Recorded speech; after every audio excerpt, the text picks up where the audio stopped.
Good evening दोस्तों। स्वागत है एक बार आपके अपने चैनल में फिर से। तो Windsor year book episode number 4 फिर से आप सभी का स्वागत है। इससे पहले आप लोगों ने बहुत अच्छे से 3 एपिसोडों को पूरा किया है और आज हम एपिसोड 4 देखेंगे और यहाँ पे लेसन नंबर 2 ये 2025 का जो विंसर ईयर बुक है इसमें 24 के सारे डाटा है, महत्वपूर्ण होगा। हम एक सिरे से शुरू कर रहा है हमने ये विंसर ईयर बुक और लास्ट तक इसे कवर अप कराएंगे हम। आइए सेकंड जो यहाँ पे लेसन है वो राजनीतिक के बारे में है। साल 2024 में लोकसभा का चुनाव हुआ दोस्तों देश में। आइए एक नज़र लोकसभा चुनाव के बारे में हम चर्चा करते हैं इस विषय में। लोकसभा गठन दोस्तों आर्टिकल 81 में लोकसभा के बारे में प्रावधान है और वहीं 79 में संसद के बारे में और आर्टिकल 80 में आपके राज्यसभा के बारे में दिया गया है। तो भारत में लोकसभा के सदस्यों का चुनाव जो होता है वो प्रत्यक्ष रूप से होता है दोस्तों। यानी प्रत्यक्ष रूप से मीन्स जिसमें हम आम जन लोग भाग लेते हैं और हम वोट करते हैं कैंडिडेट को, और जिनकी आयु 18 वर्ष से ऊपर है वह चुनाव यानी वोट देते हैं। आर्टिकल 324 में चुनाव आयोग का प्रावधान है। वहीं वयस्क मताधिकार का जो उल्लेख है दोस्तों वो आर्टिकल 326 में है, भाग 15 भी याद रखिएगा। दोस्तों विभिन्न राज्यों के लिए सीटों का निर्धारण जनसंख्या के आधार पर किया जाता है, आपको पहले से पता होना चाहिए। उसके आधार पर सभी राज्यों के लिए बराबर सीटों का आवंटन किया गया है। बात की जाए भारत के संविधान में तो आर्टिकल 83 के अनुसार लोकसभा के सदस्यों का कार्यकाल का उल्लेख किया गया है। दोस्तों अगर लोकसभा भंग ना होना, अगर उसे भंग ना किया जाए, क्योंकि लोकसभा अस्थायी होता है और राज्यसभा स्थायी होता है, ये आपको पता हुआ। नहीं तो लोकसभा का कार्यकाल 5 वर्ष ही होता है, क्योंकि राज्यसभा का कार्यकाल निर्धारित नहीं है। हाँ, सदस्यों का कार्यकाल 6 वर्ष है, ठीक है, याद रखिएगा। बात की जाए दोस्तों अगर आपात स्थिति लागू हो जाती है देश में, अगर ऐसी स्थिति कभी आपातकाल की स्थिति आ जाती है, आर्टिकल 352 के अनुसार देश में अगर राष्ट्रपति ने आपातकाल की घोषणा कर दी, तो उस स्थिति में दोस्तों संसद द्वारा कानून बनाकर एक बार में 1 वर्ष तक लोकसभा का कार्यकाल बढ़ाया जा सकता है। जैसे ही 1 वर्ष का समय अवधि पूरा हो जाएगा तो वो जो लोकसभा है वो भंग हो जाएगी, मतलब उसका जो अवधि है वो पूरा हो जाएगा। लेकिन इस अवधि यानी 6 माह से अधिक नहीं हो सकता। उसके बाद मतलब 6 महीने के अंतर्गत आपको किसी भी हालत में आपको चुनाव कराना होगा। ठीक है दोस्तों, क्योंकि ये सीरीज लोकसभा चुनाव पे एक विशेष नज़र हम डाल रहे हैं साल 2024 के इलेक्शन के बारे में, इसलिए हमें एक बार थोड़ा सा लोकसभा के बारे में ज़रूरी जानकारी जुटानी है। संविधान में लोकसभा सदस्यों की अधिकतम संख्या का प्रावधान किया गया है मित्रों, 552। वर्तमान में कितने हैं उस पर चर्चा हम थोड़ी देर में करेंगे। आपसे सीधे लोकसभा में अधिकतम सदस्य संख्या पूछी जाएगी तो आप 552 नहीं करेंगे अब, लेकिन करेंगे या नहीं करेंगे ये अभी बताऊंगा। इससे पहले 2 सदस्य एंग्लो इंडियन समुदाय से मनोनीत किए जाते थे पहले, लेकिन दोस्तों साल 2019 में भारतीय संसद ने 104वें संविधान संशोधन किया, जिसमें एंग्लो इंडियन समुदाय के लिए आरक्षित जो 2 सीटें होती थी ना दोस्तों, उसे समाप्त कर दिया गया है। यानी वर्तमान लोकसभा के लिए दोस्तों 543 सीटों का क्या हुआ, सदस्यों का चुनाव किया गया। यानी साल 2024 में साल 2024 में कितने लोकसभा सदस्यों का चुनाव किया गया, तो आप कहेंगे 543। यानी 543 हमने सांसद चुन करके भेजे लोकसभा में। बात की जाए पहली लोकसभा की गठन की तो दोस्तों 1952 में हम लोगों ने सबसे पहले आम चुनाव कराया देश में। ठीक है, अब मैंने जो अभी एक क्वेश्चन आप लोगों से पूछा है कि संविधान में लोकसभा सदस्यों की अधिकतम संख्या, दोस्तों ये संविधान में है प्रावधान, पहले से 552 ही आप करके आएंगे, लेकिन वर्तमान में कितना है पूछा जाएगा तो आप करेंगे 543 सीटें हमने चुन करके भेजे हैं। और अब एंग्लो इंडियन समुदाय का कोई भी आरक्षित सीटें लोकसभा में नहीं है। हाँ, राज्यसभा में अगर पूछा जाएगा कि राष्ट्रपति कितने सदस्यों को मनोनीत करता है तो आप कहेंगे 12 सदस्यों को, वो वैसा ही है। Is that clear?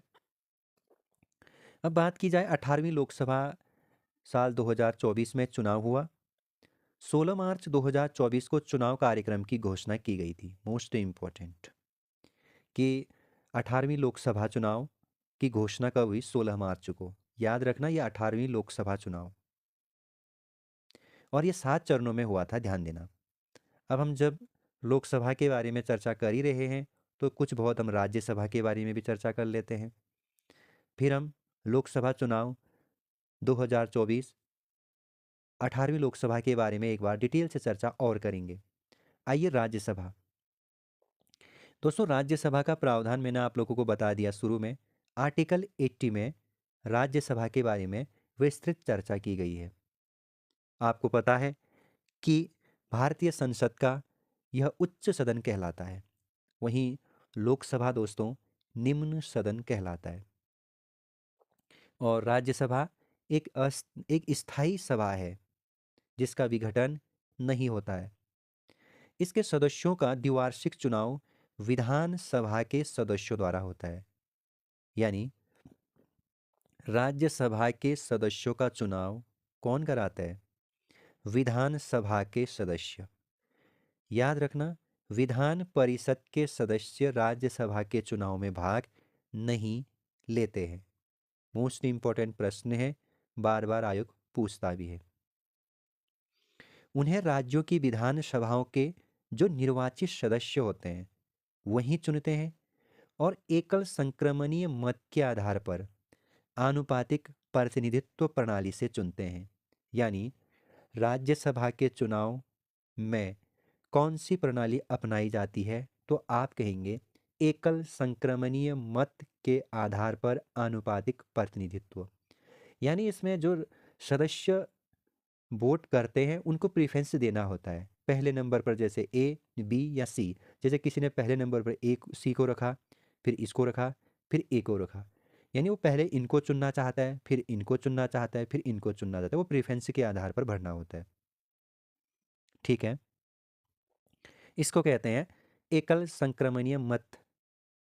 बात की जाए सभी राज्यों के लिए राज्यसभा की सीटों की निर्धारित की गई है। हर राज्य के लिए राज्यसभा सीटें फिक्स की गई है, क्योंकि राज्यसभा राज्यों का प्रतिनिधित्व करता है संसद में। याद रखिएगा। इसी सिलसिले में उत्तराखंड से राज्यसभा के 3 सदस्य चुने जाते हैं राज्यसभा के लिए। मोस्ट इंपॉर्टेंट बात की जाए, वर्तमान राज्यसभा सदस्य की संख्या 3 है और उनके नाम आपको याद रखने हैं, पूछे जाते हैं। उनके नाम यहाँ पर बताया गया है और यहाँ पे नोट डाउन किया है, आप इसे भी नोट डाउन करेंगे। नरेश बंसल जी, डॉक्टर कल्पना सैनी जी एवं श्री महेंद्र भट्ट जी। तो ये तीनों नाम आपको याद रखने हैं। आयोग सीधे सीधे यहाँ से सवाल बनाता है। उत्तराखंड से वर्तमान में राज्यसभा के सीटें जो सदस्य है वो कौन कौन से हैं? नरेश बंसल, कल्पना सैनी, महेंद्र भट्ट जी। ओके, आइए अब लोकसभा चुनाव 2024 पे एक बार चर्चा करते हैं, क्योंकि इससे पहले मैंने लोकसभा और राज्यसभा के बारे में एक चर्चा किया आपके साथ। लोकसभा किसे कहते हैं और राज्यसभा किसे कहते हैं। अब ध्यान से लोकसभा चुनाव 2024 के बारे में हम चर्चा करेंगे, और आप लोगों को बढ़िया तरीके से नोट्स बनाना है, क्योंकि यहाँ से सवाल पूछे जाते हैं। सबसे पहले जो 18वीं ये जो लोकसभा चुनाव हुआ, ये कितनेवें नंबर का हुआ? 18वीं नंबर का लोकसभा चुनाव हुआ। ध्यान देंगे। ठीक है दोस्तों, कितने चरणों में हुआ? 7 चरणों में यह आम चुनाव कराए गए। 2024 से 2029 तक का यह सेशन है। बात की जाए चुनाव परिणाम की, तो यह चुनाव परिणाम 4 जून 2024 को जारी किया गया था। इंपॉर्टेंट है। जब चुनाव परिणाम घोषित हुआ तो इसमें भाजपा नेतृत्व वाली एनडीए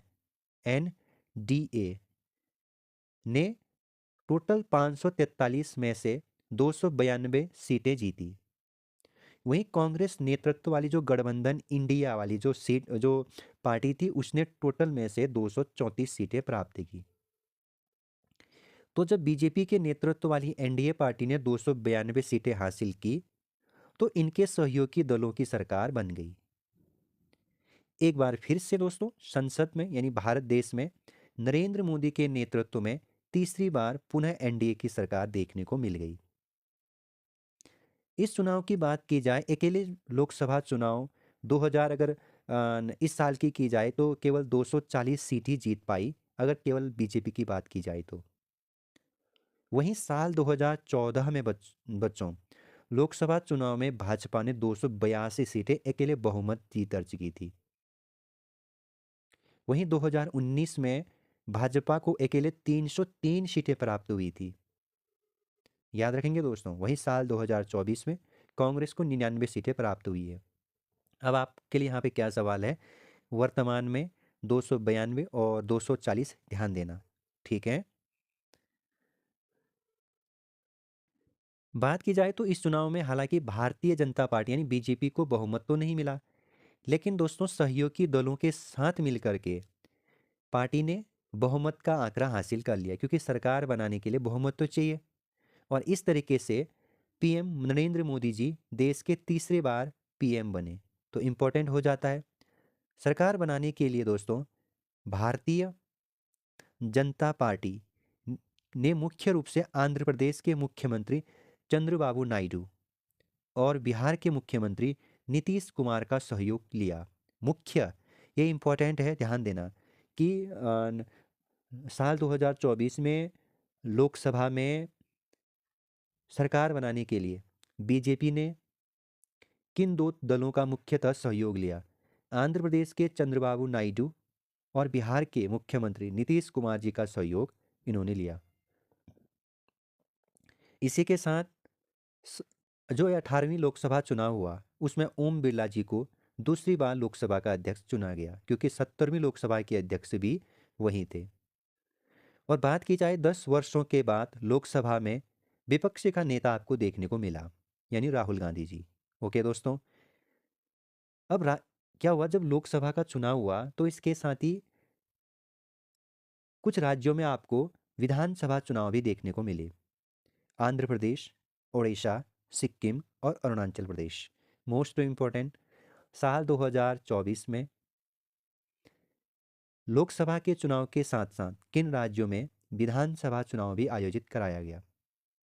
आंध्र प्रदेश, याद करिए, उड़ीसा, सिक्किम और अरुणाचल प्रदेश में विधानसभा चुनाव हुए दोस्तों, ठीक है, इंपॉर्टेंट है।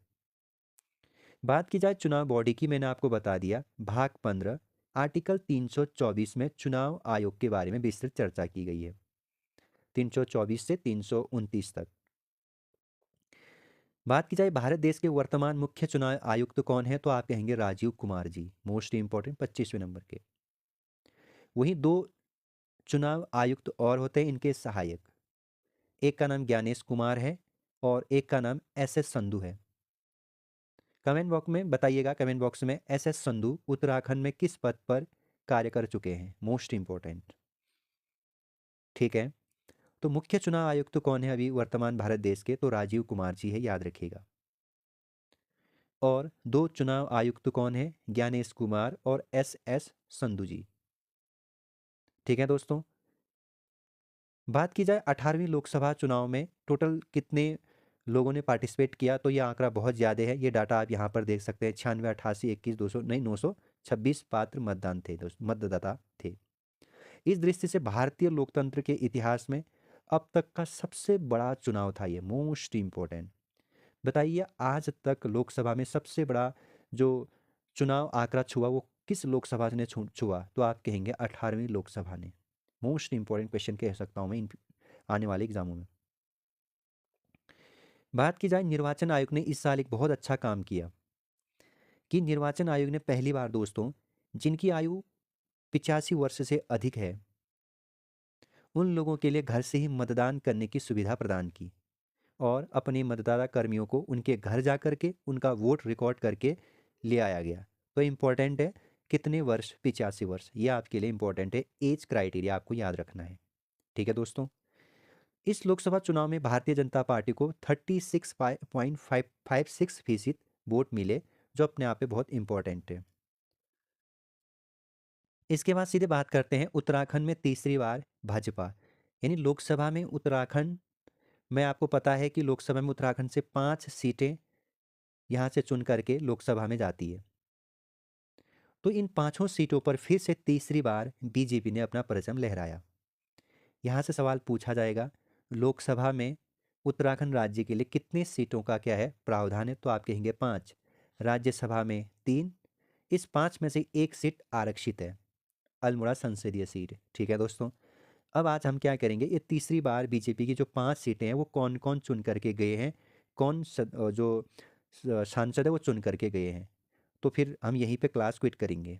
ठीक है, उत्तराखंड में कुल उम्मीदवारों की बात की जाए लोकसभा चुनाव में, टोटल 2024 में 55 उम्मीदवारों ने लोकसभा चुनाव जीता, सॉरी लड़ा। इनमें से 44 की तो जमानती जब्त हो गई। ये डाटा इंपॉर्टेंट है ये वाला।